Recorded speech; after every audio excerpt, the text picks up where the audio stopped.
Bien, buenos días, Cristian. Un placer saludarte a la distancia. Sé que tú te encuentras en México en este momento y yo acá en Chile, para los que nos están observando en este momento.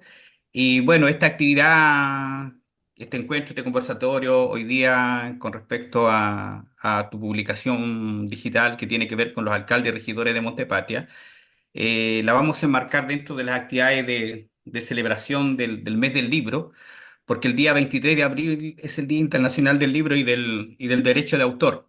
Así que en ese contexto nosotros vamos a sostener esta charla. Y bueno, como buen bibliotecario no podría empezar si no leo algo, ¿no es cierto?, relacionado con esta importante festividad.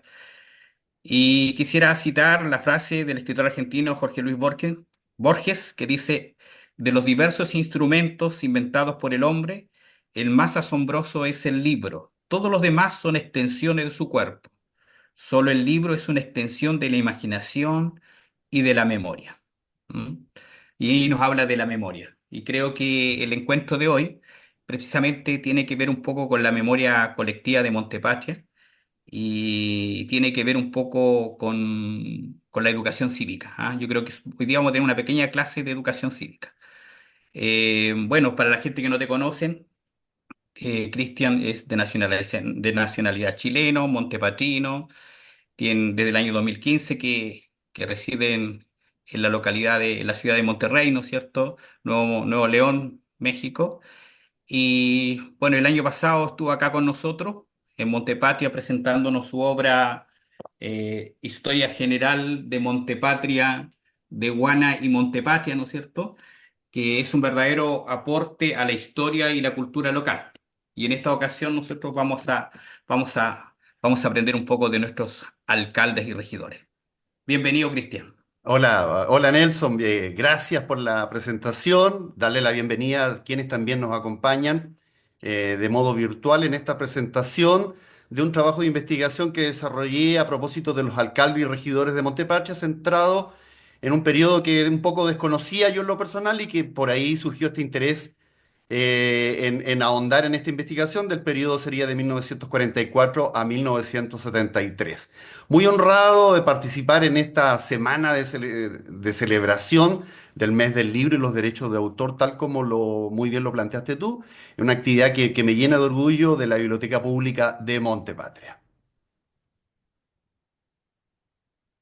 Podemos entrar en materia. Exactamente. La idea es ir interactuando ahí a medida que tú vayas presentando. Ok, bueno, un poco tiene que ver con la necesidad de ir haciendo historia y llevarla a un registro escrito con respecto a nuestra comuna de Montepatria. Creo que ha llegado el momento de hacer una conexión a nosotros los montepatrinos entre el corazón y el cerebro, es decir, nos declaramos montepatrinos, queremos a Montepatria mucho, pero muchas veces existe una desconexión, por ejemplo, con la historia de Montepatria. En este sentido, este trabajo apunta un poco a eso, a hacer un poquito de luz con respecto a una etapa en particular de nuestra historia. Quiero comentarte que desde el punto de vista de la investigación fue un trabajo bien difícil porque en general no había mucha información por un tema que el CERVEL en algún momento, en la época de la dictadura militar, había sido intervenido y habían sido borrados muchos de sus archivos. Por lo tanto, investigar, como toda la investigación en Limarí, es muy difícil porque o el edificio se cayó, vino un terremoto, vino un incendio, se perdieron los archivos y en definitiva no existe mucha información. Entonces, desde el punto de vista de la investigación, fue una gran labor asesorada por gente del CERVEL del nivel central en Santiago que me ayudaron mucho a poder reconstruir la historia que está contenida en esta investigación. A propósito de esto, y ya entrando en materia, ya que me diste la entrada, voy a comentarte. Hay un par de alcaldes de nuestra historia que me llamaron mucho la atención y principalmente por las historias personales. Por ejemplo, la señorita Herminda Miranda Marín, la primera mujer montepatrina en participar de la política local, primero como regidora y luego como alcaldesa en un periodo corto, porque justo vino un ajuste de ley y alcanzó a estar solo 3 años como alcaldesa de Montepatria, pero la primera mujer montepatrina en ejercer un cargo político de elección popular. Me parece una figura fantástica. A ella le tocó una etapa muy interesante de Montepatria porque en su periodo de como alcaldesa tuvo la oportunidad de inaugurar la escuela de Montepatria, la plaza de Montepatria, obras de adelanto local muy importantes para la comunidad y también el sistema de agua potable de Montepatria. No sé si tú has visto que subiendo al Cerro La Cruz, Correcto. al inicio de la subida, hay un estanque pequeño. Sí, Pues bien, ese estanque fue inaugurado por la alcaldesa, la señorita Herminda Miranda Marín, la primera mujer. Y es muy importante porque luego vamos a ir desarrollando este tema de la participación de la mujer en política pública en Montepacha. Y otro personaje muy importante que me pareció, de allá de tus tierras, de allá de tu lagüeno, ¿no, Nelson? sí, correcto. Hay una Don casa. Gabriel Álamo Apara. Don Gabriel Álamo Apara era un inmigrante palestino. Habían llegado previamente a Tulagüén dos de sus hermanos mayores. De hecho, la familia Álamo Apara aún conserva la casa ahí en el centro de Tulagüén. Y él llegó de Correcto. 14 años a trabajar a Chile sin hablar español. Se incorpora a la sociedad de la comuna de Montepatria, aprende a hablar español y se interesa por la actividad política.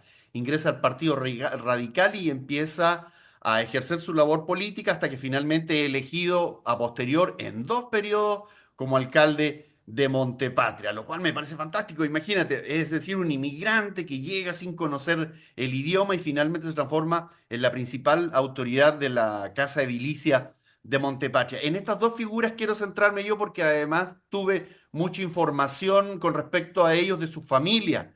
En el caso de don Gabriel Álamo, de Lorena Álamo, que es una odontóloga en Santiago, vía correo electrónico tomé contacto con ella y me dio antecedentes familiares, fotografías. Y en el caso de la señorita Arminda Miranda, también la familia Miranda, Anita Miranda, mi primo Paolo Rivera Miranda.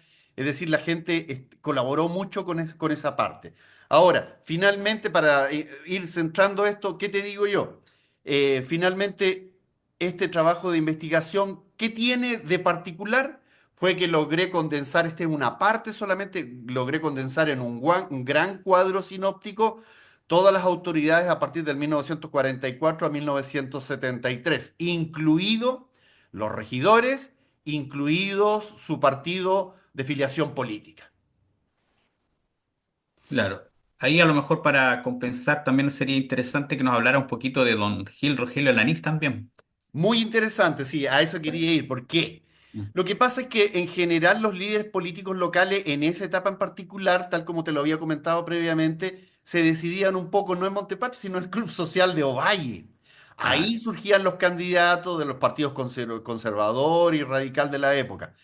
La irrupción de don Gil Rogelio Alanís fue de vital importancia porque por primera vez un vecino de la comuna de Raigrambre, él era agricultor, una familia de agricultores y que después desarrolló también la práctica agrícola, logró llegar a la principal testera política de la comuna como es ser alcalde de la comuna de Montepatria. Por lo tanto, la figura de don Rogelio Alanís es brillante en ese sentido, con una raíz campesina del lugar, de Chilecito en particular, y además que tuvimos la oportunidad de conocerlo y sabemos la calidad y la calidez de don Gil Rogelio Araní, correcto. que de hecho en la Municipalidad de Montepatria el salón del Consejo Municipal lleva su nombre.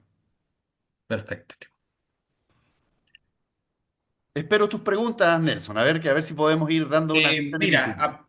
pues colocando un poquito en el contexto de los estudiantes y de las personas de Montepatria, eh, ¿por qué 1944 a 1973 nomás y no desde 1891 al 2025? Los otros alcaldes, digamos así, en el fondo. Me Ok. gustaría que tú nos pudieras dar como una respuesta a eso.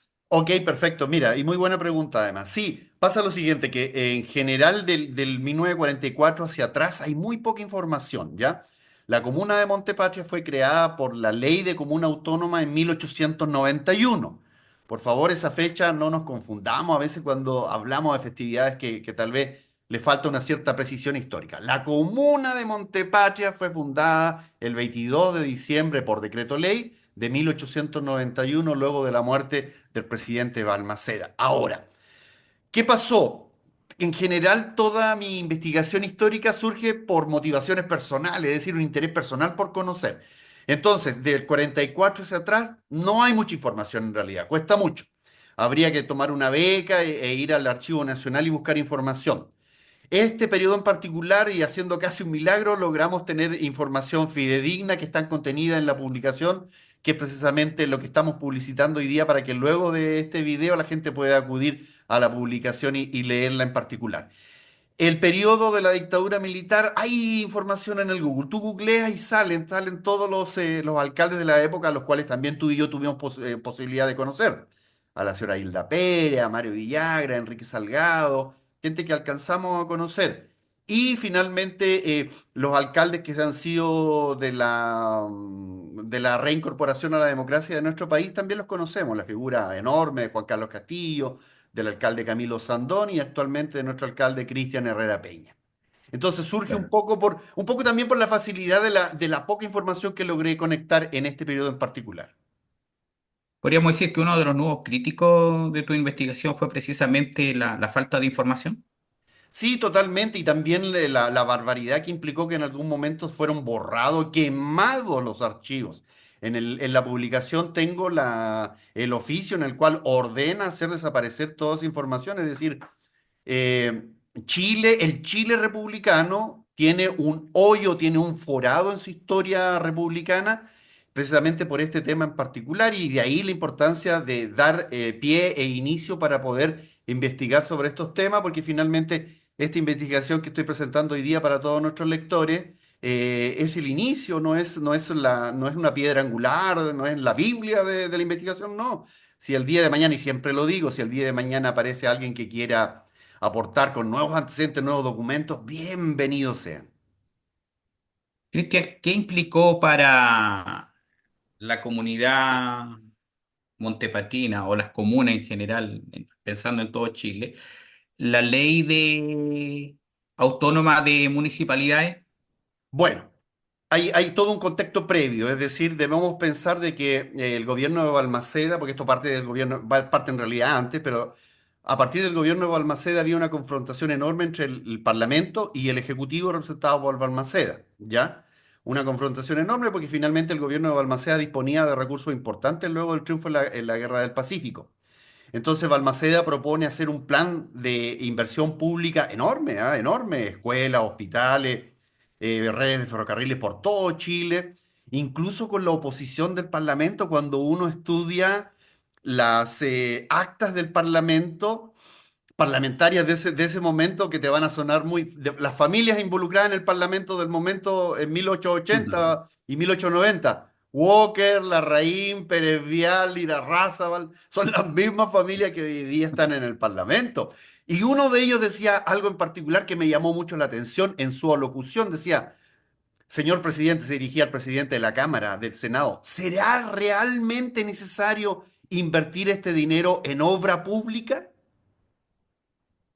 Y la obra pública eran escuelas y ferrocarriles. Entonces tenemos una visión encontrada. ¿Qué pasaba finalmente? Que el Ejecutivo en ese momento ya llevaba 3 periodos los gobiernos liberales, decidían a dedo quién iba a ser el próximo presidente de la República. ¿Por qué? Por una Correcto. razón muy sencilla, porque el Ejecutivo era quien organizaba las elecciones generales en el país. Entonces era muy fácil intervenir y modificar algunos aspectos de esa... Y por otro lado, el Parlamento también quería tener injerencia. Finalmente, sucede la guerra civil, hoy día hablamos más de guerra civil de 1891 que de revolución. Revolución es cuando una facción se enfrenta a otra por cambiar un estilo y un modo de ideas. En la guerra Correcto. civil de 1891 hubo un enfrentamiento nomás, y por un Correcto. control económico. Entonces, finalmente, el parlamentarismo gana la guerra civil de 1891 con la mano negra del rey del salitre, el señor del salitre, Thomas North, ¿ya? De hecho, Thomas North hace una gira previa al inicio de la Guerra Civil de 1891 estuvo en Iquique, estuvo en Antofagasta, es decir, estuvo acordando las condiciones de esta revolución para él finalmente quedarse ya con todo prácticamente, que fue lo que pretendía. Balmaceda, de hecho, quería imponer un nuevo impuesto al salitre y además quería hacer la creación del Banco Central porque todos estos salitreros habían hecho sus propios bancos y estaban manejando la economía a su antojo. Finalmente, ¿qué sucede? Pierde Balmaceda, se suicida la legación argentina en Santiago, gana el parlamentarismo y el presidente provisorio, don Jorge Montt Álvarez, dicta esta nueva ley de comuna autónoma, la cual implicaba de que las municipalidades a partir de ahora se iban a hacer cargo de las elecciones. Estamos hablando de un periodo en el Correcto. cual los partidos políticos no estaba el CERVEL, los partidos políticos llegaban con el voto impreso a las casillas, era una locura, imagínate. Y Era quitarle un poco el poder al ejecutivo, al poder ejecutivo. totalmente, totalmente, porque finalmente el que organiza la elección podía de alguna manera modificarlo. Y finalmente ya tenemos este parlamentarismo que estuvo y la creación de la ley de comuna autónoma que además implicó un montón de creaciones de comunas en Chile, no solamente en Montepatria. En Montepatria se creó la comuna de Montepatria, la comuna de Rapel y la comuna de Chañaral Alto, más Punitaqui, La Higuera, Andacollo, un montón de municipalidades doscientos en sesenta y Chile. siete específicamente fueron las comunas. Correcto, tú lo has dicho muy bien, tú lo has dicho muy bien. Entonces es una importancia radical porque además la ley de 1891 anoche la estuve estudiando. Tenía algunas particularidades, entre ellas me llamó mucho la atención por un tema de salubridad de la época, la importancia que le daba a la creación y a los inspectores de mataderos. Te lo había comentado también. Mm. Es decir, ahora se organizaba la faena de animales en un lugar en particular, con inspectores, con ley de salubridad. Entonces era muy delicado el tema, por lo tanto había que ponerle atención porque finalmente dependía la salud de la época. Y otro dato curioso que me pareció importante de la ley de 1891 fue que todos los varones mayores de 21 años debían pagar un impuesto anual, que iba de 1 a 3 pesos dependiendo de alguas condiciones. No se Mira, salvaba ningún varón nadie. mayor de 21 años de ese impuesto. Así que por lo menos nos Una salvamos, novedad. decía Nelson. Ah, no, me parece.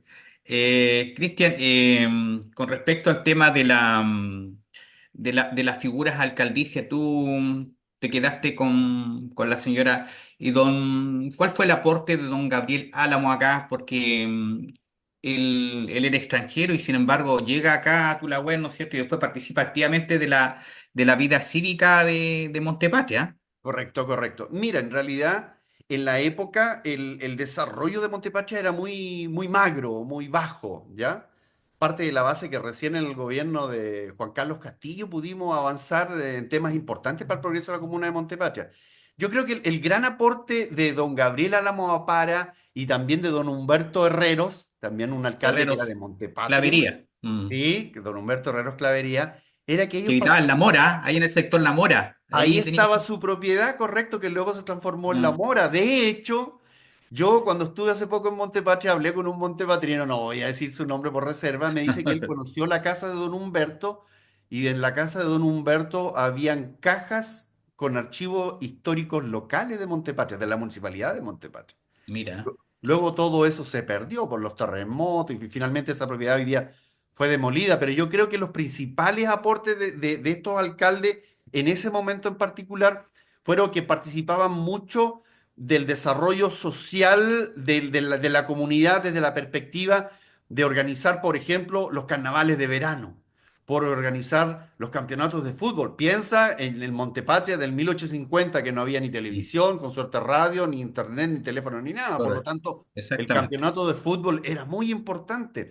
El desarrollo, por ejemplo, del carnaval de verano con la elección de la reina de la primavera y del carnaval y la chaya, que era actividad organizada por el municipio, era muy importante para el desarrollo Y todo eso de se la hacía comunidad. con un objetivo social, pues electrificar, trabajar por la luz, el agua potable. Siempre Totalmente. había Se beneficios hacían bailes, sociales. de hecho, eventualmente para hacer alguna ampliación, algún adelanto local. Correcto. Eh, con respecto a, no, no, mira, yo dentro de la presentación decía que para mí tu libro, el material que tú estás trabajando, es una verdadera clase de educación cívica. Ok. Me gustaría que pudiéramos hablar un poquito de esos derechos, ¿no es cierto?, y responsabilidades que empezaron a adquirir los montepatinos y montepatinas producto de esta nueva ley de comunidades autónomas en adelante. Ok, bien, me parece muy bien. Y es precisamente la evolución del sufragio y del voto, de la participación ciudadana. Es decir, en un momento, con la ley de comuna autónoma de a partir de 1891 implica, y ya nos van quedando 5 minutos, implica que solo eran capaces de votar los varones mayores de 25, que supieran leer y escribir y que acreditaran propiedad o profesión u oficio. Eso fue la primera. Luego en 1925 se amplía un poco a mayores de 21. En 1930 y tanto se amplía la elección, la participación de la mujer, que es muy importante, en elecciones populares de alcalde a partir de 1950. 1934 específicamente. Y soy malo para las fechas yo, por eso necesito escribir libros. A partir de 1954, si no me equivoco, 56 la mujer ya participa en elecciones presidenciales, ¿ya? Y parlamentario. Claro, y finalmente a fines de los años 60 a mayores de 18 años que estuvieran inscritos solamente, que se incluían a los analfabetos y a los discapacitados. Es decir, ha habido una evolución enorme del voto para poder participar y de ahí la importancia hoy en día del valor del voto, el valor de la democracia, de participar, de tener candidatos propios de distintas facciones políticas, eso es lo importante, y votar por el Correcto. tuyo. Y una vez que ya hay un ganador, todos se suman a ese ganador y hacemos que el desarrollo de la comuna sea mucho mayor, nuestra querida comuna de Montepatria. Claro. Mira, bueno, ¿no es cierto?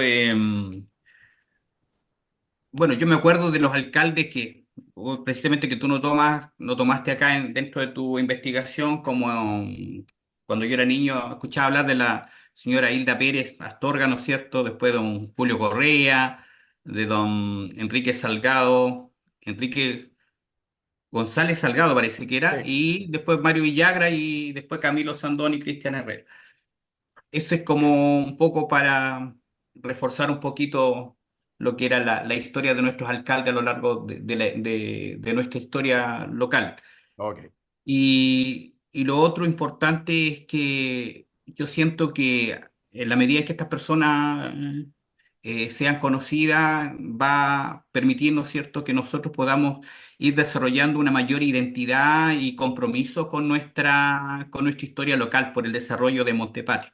Yo creo que ese es uno de los grandes aportes de tu investigación, porque, como te decía anteriormente, los pueblos que no conocen su historia difícilmente se pueden proyectar hacia el futuro, y creo que el futuro de Montepatria depende en gran parte de la historia que tú estás dando a conocer. ¿Ah? Me parece súper valioso porque hemos aprendido bastante de educación cívica con tu trabajo. ¿Ah? Y lo otro es resaltar la labor de, ¿no es cierto?, de algunos alcaldes como la señora Herminda, ¿no es cierto?, que de don Rogelio Ananí, del señor Álamo, que fueron grandes personajes que contribuyeron. También dentro de la historia de Montepatria, en la época de los alcaldes designados, tenemos a don Rafael Proens, perdón, que fue el primero que, después del periodo de la dictadura, digamos ok, así, en el ok, periodo de dictadura fue don Rafael Proens, ok, que duró poco tiempo en el cargo precisamente por un tema de que él tenía otras labores particulares de qué preocuparse en el fondo, como era su fundo. ok. Así que, bueno, agradecerte por todo tu trabajo, y la verdad las cosas es que ver la posibilidad de incorporar de una u otra forma a tu trabajo de investigación, más que nada desde un punto de vista pedagógico, pensando en los estudiantes, ojalá poder complementarlo, como te decía la vez anterior, aunque sea en una nómina, ¿no es cierto?, de los alcaldes actuales. Yo sé que tú trabajaste el periodo 1944 a 1973, pero me salta esa inquietud, Ok, como para... te lo agradezco y gracias por la invitación, Nelson, y espero colaborar y ser un aporte para la comuna de Montepatria en particular y también para la celebración del mes del libro de este año 2025. Muchas gracias por la invitación. Eso, eso pues, Cristian. Gracias a ti y a tu señora por todo el aporte que nos brindan como biblioteca. Y bueno, viva el libro, ¿no es cierto? Y viva la lectura y viva los autores locales o creadores que gracias a ellos podemos tener, ¿no es cierto?, como tú, este tipo de investigaciones que aportan a nuestra cultura local. Así que Muchas muchas gracias, gracias, Nelson. Cristian. Que estés muy Felicidades. bien.